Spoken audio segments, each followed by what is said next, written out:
үйгө кирип уктасаңыз боло. Мен сизге эмне жаш бала белем? Saat 12:30 болду. Адамды кыжалат кылып каякта жүрөт экен. Телефон çalsam албай атат.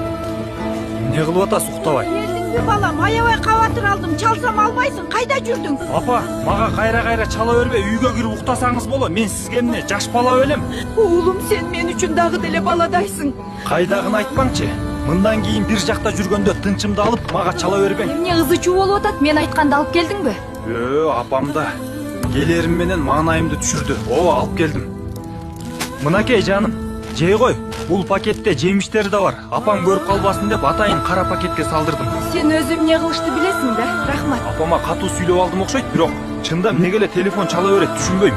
Өзү каарыганда ушундай болуп калышат экен го. Кыжалат болбо. Ошо уктап калса. Биз энелер баланы 9 ай ичибизде көтөрүп, төрөгөн соң уйкубуз 10го бөлүнүп, өзүбүз жебесек да балабызга жедирип, өзүбүз кийбесек да балабызга кийдирип, эч нерседен кем кылбай чоңойтот экенбиз.